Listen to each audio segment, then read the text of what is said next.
আবুল সরকারকে গ্রেফতার করার বিষয়টিকে আমরা সাধুবাদ জানাই। বাংলাদেশের মানুষ ফুঁসে উঠেছিল তার বিরুদ্ধে, তার বক্তব্যের বিরুদ্ধে। তারা বলেছে যে আবুল সরকারের সর্বোচ্চ শাস্তি চাই।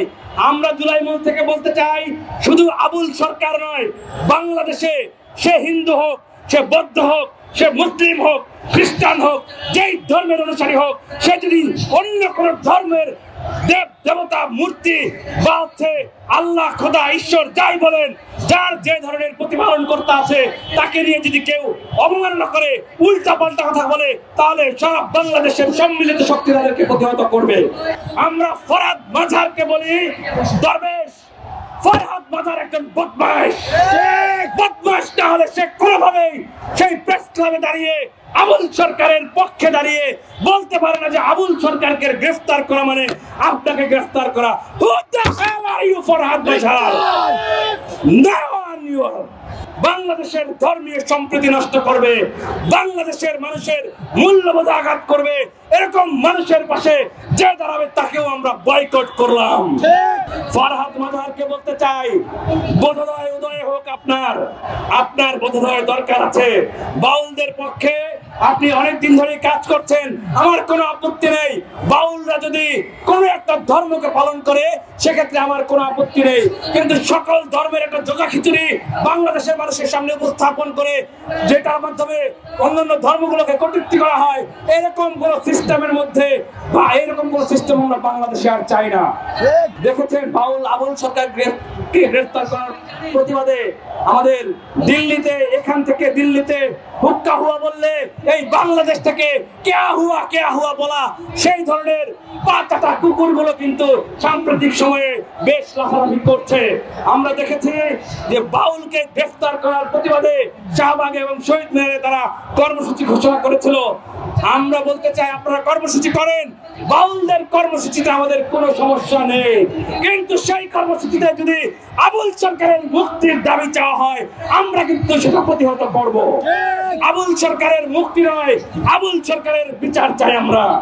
আমরা বলতে চাই, বাংলাদেশে থেকে বাংলাদেশের ন্যাশনাল ইন্টারেস্টের বাইরে, বাংলাদেশের ধর্মীয় মূল্যবোধের বাইরে যারাই কোনো কাজ করবে তাদেরকে বাংলাদেশের সকল ধর্মের, সকল মতের, সকল শ্রেণী পেশার মানুষ মিলে প্রতিহত করতে হবে। অন্যথায় আমরা যে বাংলাদেশের স্বপ্ন নিয়ে এই জুলাই অভ্যুত্থান করেছি, আমাদের জুলাই অভ্যুত্থানের অন্যতম স্পিরিট হচ্ছে ধর্মীয় মূল্যবোধের সুরক্ষা এবং ধর্মের অনুভূতির সুরক্ষা। এটা হিন্দু ধর্ম হোক, বৌদ্ধ ধর্ম হোক, খ্রিস্টান ধর্ম হোক, সকল ধর্মের অনুভূতির সুরক্ষা এই জুলাই আমাদেরকে এনে দিয়েছে। সেই ধর্মীয় সুরক্ষা, ধর্মীয় মূল্যবোধের সুরক্ষায় যে আঘাত করবে বাংলাদেশ সমস্যারে সেই হাত কেটে দেবে ইনশাআল্লাহ। বামেরা হঠাৎ করে বাউলদের পক্ষে দাঁড়িয়েছে, তারা যেখানেই বাংলাদেশ বিরোধী ষড়যন্ত্র খুঁজে পায়, বাংলাদেশ বিরোধী সুর খুঁজে পায়, যেখানেই হুক্কা হুয়া খুঁজে পায়, যেখানেই দিল্লির প্রেসক্রিপশন খুঁজে পায়, সেখানেই তারা হাজির হয়, সেখানেই গিয়ে বাংলাদেশ বিরোধী ষড়যন্ত্র করে। এই 2024 সালের বাংলাদেশ, 2025 সালের বাংলাদেশ, বাংলাদেশে ধর্মীয় সম্প্রীতির বাংলাদেশ, বাংলাদেশে জাতীয় মূল্যবোধ সুরক্ষার বাংলাদেশ, এখানে আমরা কাউকে হস্তক্ষেপ করতে দেব না ইনশাআল্লাহ। জুলাই মঞ্চ গণহত্যার বিচার, গণহত্যাকারী দলসমূহের রাজনীতি নিষিদ্ধকরণ এবং রাষ্ট্রযন্ত্র থেকে ফ্যাসিজমকে উৎখাত করার যে মিশন হাতে নিয়েছে, সেই মিশনে আজ থেকে নতুন ভাবে যুক্ত হবে এই দিল্লির প্রেসক্রিপশনে যারা বাংলাদেশে দিল্লির প্রেসক্রিপশন বাস্তবায়ন করতে চায়, যারা বাংলাদেশের ধর্মগুলোকে কলুষিত করতে চায়, বাংলাদেশের ধর্মকে কলঙ্কিত করতে চায়, ধর্মগুলোর সৃষ্টিকর্তাদেরকে কলঙ্কিত করতে চায়, কটূক্তি করে, তাদের বিরুদ্ধে আমাদের নতুন আরেকটি অধ্যায় যুক্ত হলো ইনশাআল্লাহ। আমরা বাংলাদেশের নাগরিকদেরকে বলবো, যেখানেই হোক বাংলাদেশের কোন ধর্মকে যদি অন্য কেউ কটূক্তি করে তাকে ধরে সোজা থানায় দিয়ে আসবেন এবং অন্যথায় পুলিশে খবর দেবেন যে এরা ধর্ম অবমাননা করেছে। তবে আমরা একটা জিনিস বলতে চাই, আপনারা কেউ মনের দিকে যাবেন না।